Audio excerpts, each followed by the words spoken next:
back, guys. This is Josh, Thousands of Roots. This morning we're gonna have breakfast off the land. We got eggs and meat, greens from the garden, Brazil nuts not off the land, homemade, daddy made salsa, 9% of it off the land. That's really cool. And kraut. That's not off the land. So how is it, honey? Delicious. Cool. Mommy made breakfast, of course. My favorite's the greens from the garden. Yeah. So good. Can you say, how about that?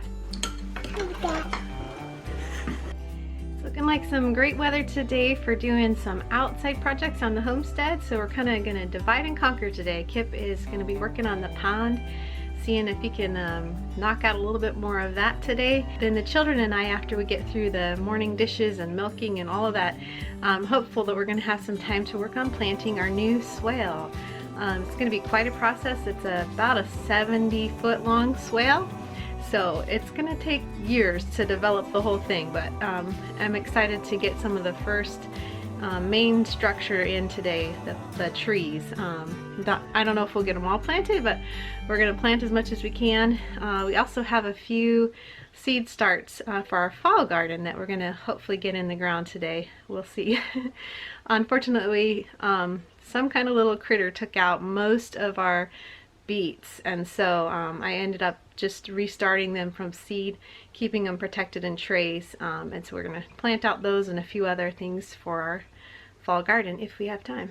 But first, the dishes and the milking.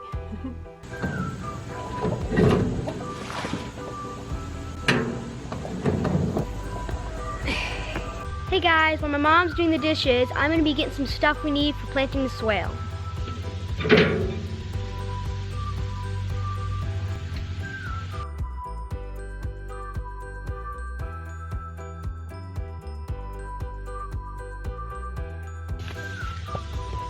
Okay, I need to get some of this composted manure stuff.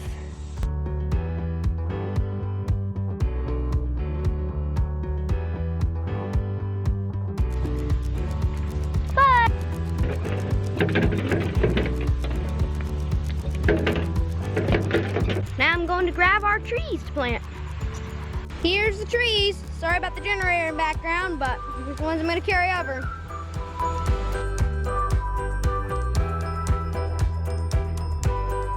Hey, Lily girl. Are you enjoying your treat?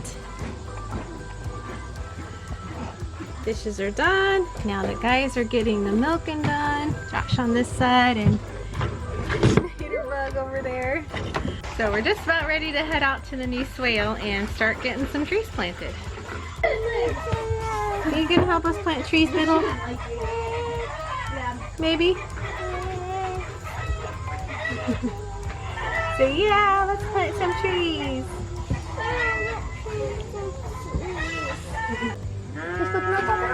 Middle's giving a go at milking. She keeps wanting to help, but she hasn't quite figured it out. You grab a little higher? You grab a little higher, Elizabeth? Good job! Thanks for letting her jump in there, Nate. Okay. Was that fun? Thank you for the milk, Lil. And Rose's calf gets the rest. She's getting so big. We're happy to still have her around. Hopefully we're going to train her to be a milk cow eventually too. And that's Muffin, the miracle calf, getting huge. Almost as big as Dandy now. And we're working on trying to sell her and her mama over here, Coco. Hi, Coco. You getting some kibbles? All right, I am ready to get out to the swale. I've got my amendments to what we're going to put in each hole, kind of just at the bottom of each hole when we plant the tree. I've added to the partially composted old hay and manure that Josh got, I've added some sorghum peat and just some potting soil and then some sea kelp. And I'm going to mix that all together This is my first time using the peat moss, so we'll see how it goes. I'm hoping it'll add a little bit of sponginess to our hard clay soil. And then the reason for the partially composted manure and hay, old hay, is I'm hoping that'll add in some good microorganisms to help get the soil that's been disturbed and now it's all just really hard and kind of compacting already. Hoping those organisms will help loosen up and aerate the soil. And the potting soil I just threw in there because we had it. The kelp, of course, is going to give lots of minerals. So here we go. Almost forgot to put the milk away. All set. We like to put our milk in the freezer for a couple hours right after we milk. That way it can be chilled really quickly, and then we transfer it from our freezer, chest freezer, into our, basically we just use an old broken down chest freezer that we used originally when we first moved into our house, and it broke down after a couple years, so we use that now as our cold box. It's just basically like we're camping. We use ice blocks and change them out regularly, and works for a refrigerator. Alright, now hopefully I can get to the swale. I just have to grab a couple more items before we got our little fence up along the front part of the swale. The geese and ducks and a few chickens got in there, and we're kind of pulling up some of my pegs on the landscape fabric, so I need to grab a few more pegs and the rubber mallet, and then I'm going to meet Caleb out there. Caleb's going to be the first one to help me with the planting today on the swale. We kind of broke the rubber mallet the day we were putting up the fencing, and so the head kind of flies off if you're not careful. Hopefully we can make it work though. Looks like my helper is actually getting a lesson on the machine. I think Kip called Caleb over to show him a few things. The pond is looking great, by the way. It's really hard to tell on video how big it is, but it's almost halfway done. Comes all the way to here, and the end of the swale is right there, so when our swale fills up it will dump into the pond and hopefully help fill the pond. So we decided to just get a pretty inexpensive fencing to put along this bottom edge of the swale. It's basically a 2-inch by 3-inch, I think are the spacings, and it's just a plastic coated metal fencing, and then these are plastic coated posts that surprisingly went in pretty well for our crazy rocky clay soil. On this side of the swale, it's only going to need to keep the ducks in the swale and pond area when we're ready to put them in there. We're not going to let them in probably for about a year. The things on the swale need to get established first. But the other side of the swale you can see we've got our pasture and our cows, so that fencing's got to be more substantial. And right now we just have field fencing and T-posts, and they tend to mash it down, so we're gonna have to redo that fence line probably at some point, but for now we're making it work. Here you can see what the geese did. The little pegs I used to keep the landscape fabric in place are green, and so the geese just pecked and pecked and pecked at them, and they lifted this whole side of the fabric up. So I've got to re-peg that down before we get started.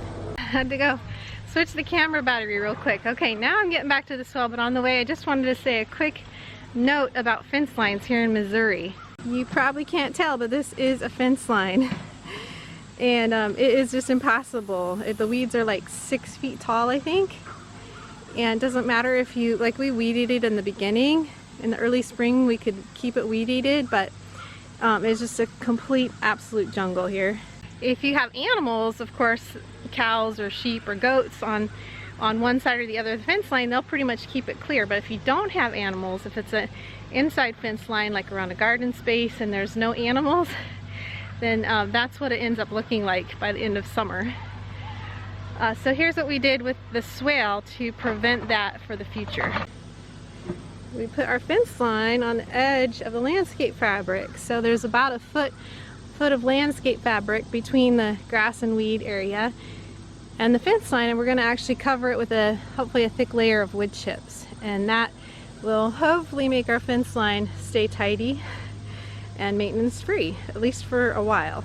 All right, Caleb, you ready to do this? Yeah. We got to tack down the landscape fabric that the geese pulled up, And then we'll get our measuring tape out and start placing the plants, which are right behind you here. Cool. We've got some chestnuts and pawpaws and Rose of Sharon bushes to start with.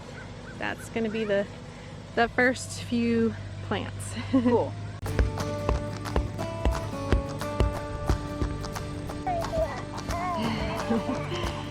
Good job, Biddle.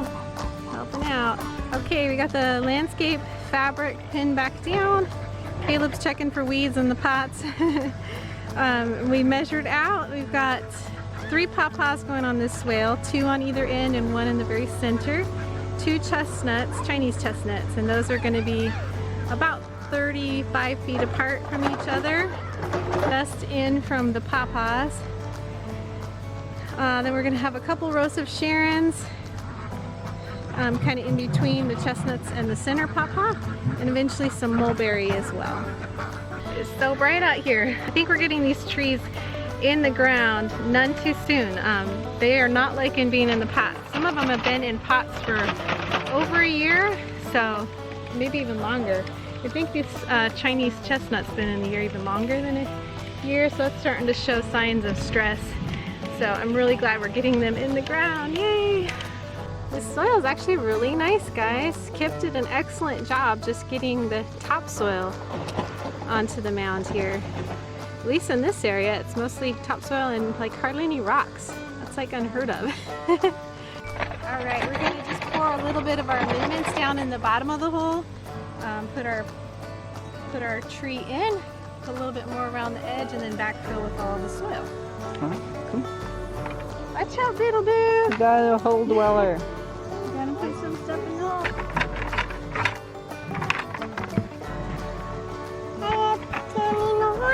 You want to stand in that hole so bad, don't you? Okay, watch out. Here comes the tree. This tree has been waiting for a long time to get planted. Let's get it. Make sure it's happy in here, huh? How's that look? Does that look pretty good? Looks pretty good to me. Okay, so put a little bit more of this in. A little bit of soil.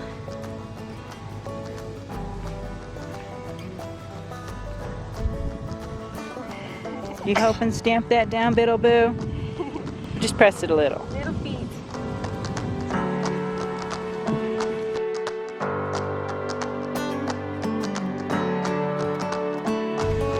Alright guys, in the fall we're going to be planting flower bulbs around all these trees, but in the meantime, to keep the weeds out, I'm going to go ahead and put this landscape fabric back down around. So just going to cut a slit down this, hopefully pretty centered, and wrap it back around like so. And then we're going to just put some of this extra dirt to help hold it in place.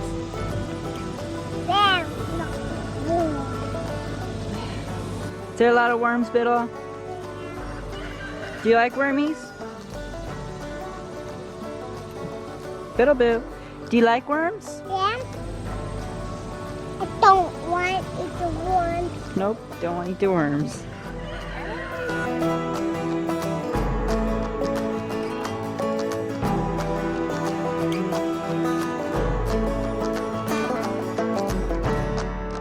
Are you cooling off?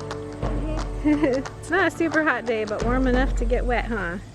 You were playing on the mound and got hot, and then what'd you do? Play in the water. Played in the water, yep. All right, we got them all planted. Now Caleb's just giving them a watering.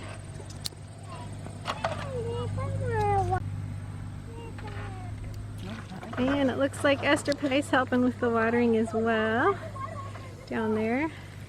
I may regret putting in these Rose of Sharon bushes. We'll see, because they can be invasive. Hopefully we were given a variety that's not too invasive.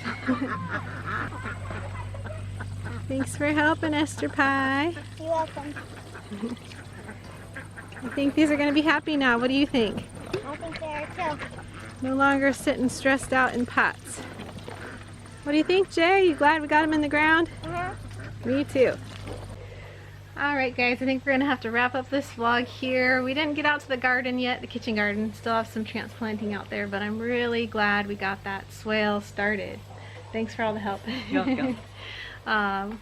We would try and video a little bit more, but I've actually got to get this video edited because my normal editing day tomorrow we're going to be gone. So got to get a head start on that for the week.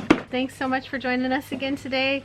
Comments, we don't know what's happening with them. We thought they were back on, but it was apparently just for one random video. We never know until we post a video if there's going to be comments on it or not. We'll just have to see. If you are on Facebook and are not a part of the Thousands of Roots Homestead group, we'd love to be able to interact with you over there.